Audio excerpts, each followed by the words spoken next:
Hey, we back again. We're back again.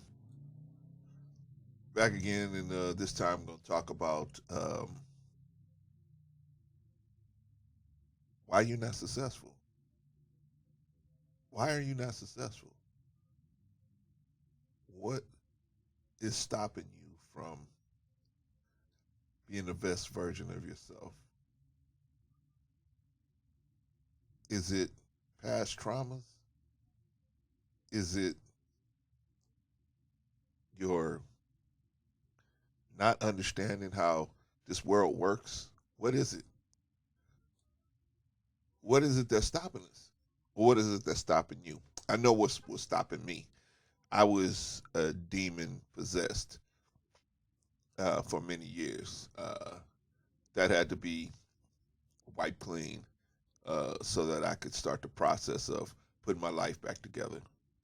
Um, but many of us are living like I was. I was living a facade. I was on the front end. It looked like I was just a regular guy and going to work and everything. But if you look a little deeper, I was a mess. I was a total mess. Actually, just barely functioning as a human being. And I could never. I had so many good ideas, but I could never make any of them work because I was so demon laden. When I say demon laden, listen to me. I'm not talking about nothing spooky, where you say a spooky thing. Woo. No, no, no, no, no, no. I'm talking about a force that comes to reside in your system that garners negative energy and to make itself um, be able to be more in a hospitable or a hospitable habitat for itself. It takes you and makes you and garners your negative energy and puts your body in a negative energy and keeps it there as much as possible. So some people say, "Oh, you're talking spooky." Really, when a virus takes over your body, you can't see the virus, but you can only see the effects of the virus. But but I'm saying I'm spooky, right? Just like a virus can take over your body, a a demon force can take over your body, and you won't see it. You'll see the effects of it, right?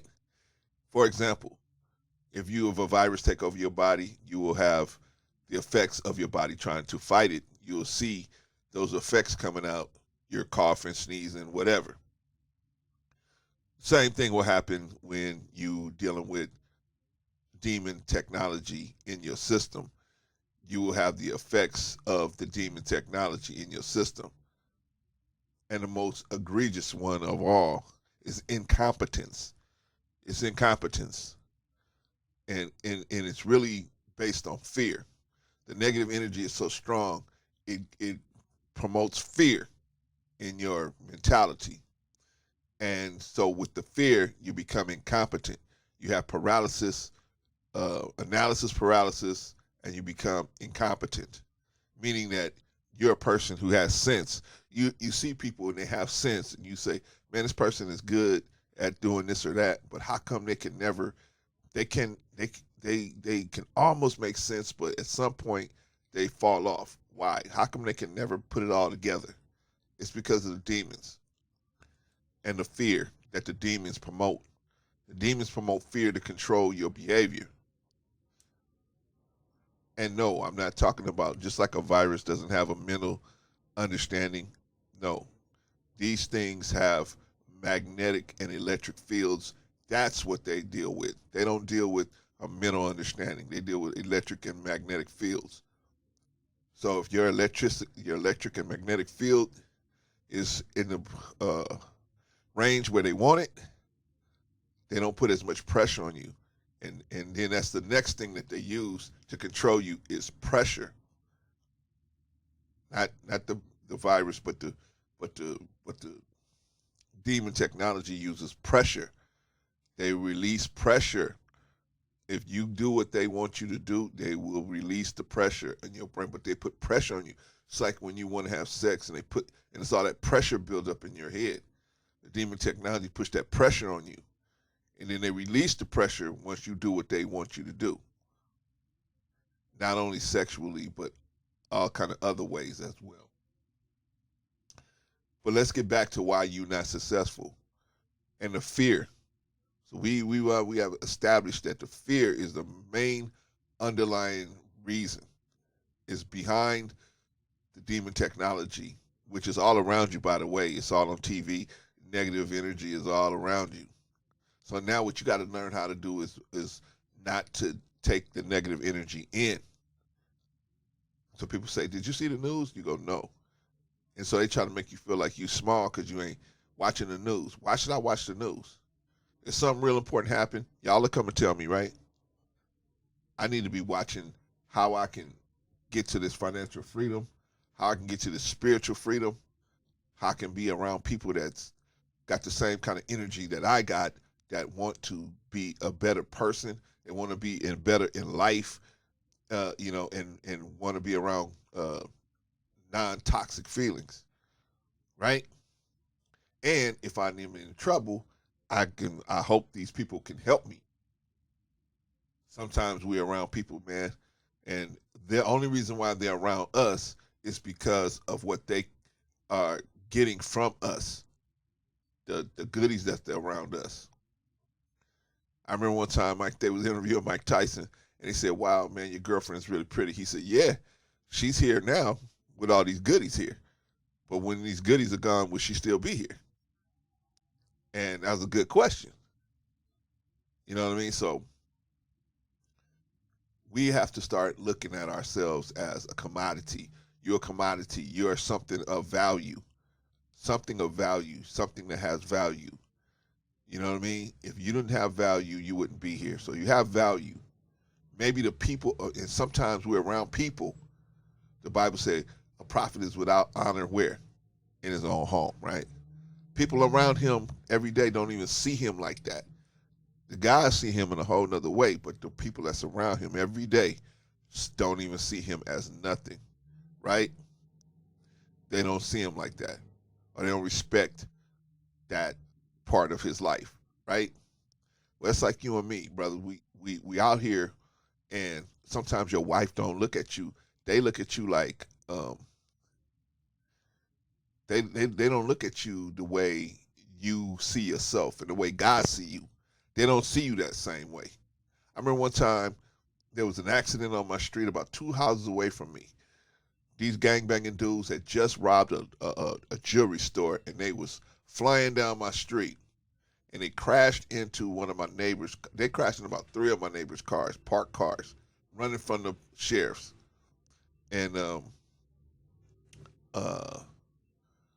the only reason why they crashed is because one of my neighbors,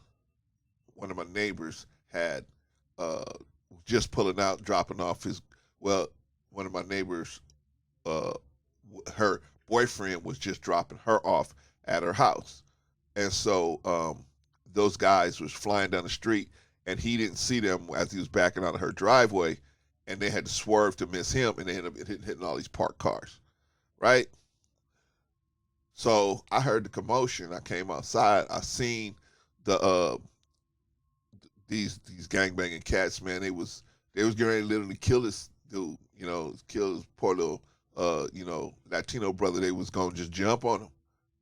And I went out there and I got them off of him and got them to, get themselves together, so when the police did show up, they had themselves together. At least they wasn't gonna get dragged off. They, they was gonna have at least be able to talk instead of have guns drawn on them. You know what I mean? I mean, if they're guilty, but at least they wouldn't be dead, right? So anyway, they didn't. My family, my 3 sons, and my wife, they were like, get out of the middle of that. You ain't got nothing to do with that. Get. They kept trying to pull me out of it. But what I saw is these dudes about to kill this dude. And so I said, I'm not going to let that happen. if God is with me, either God is with me or he's not with me. You know, that's always my philosophy, man. Either he's with me or he's not with me. But I know he's with me. So we'll see what happens. And so ultimately I was able to squash the whole thing. Nobody got hurt, thank God. And the cops came, they picked up one or two of the guys and let the other guys go. So that was the police's issue to deal with. My issue was I didn't want to see somebody get killed, and then one of these young guys that couldn't have been no older than about 17 or 18 do LWOP, life without parole. I didn't want to see that happen. So because we all make mistakes. I know I've made a bunch of them. But my point is, my family didn't even.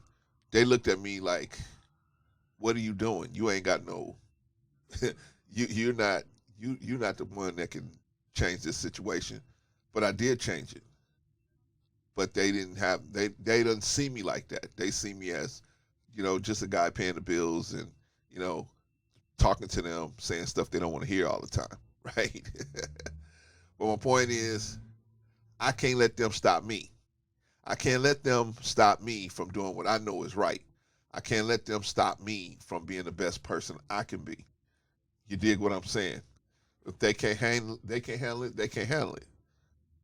But I'm going to continue to be the best. I'm going to continue evolving, continue growing, being a better person.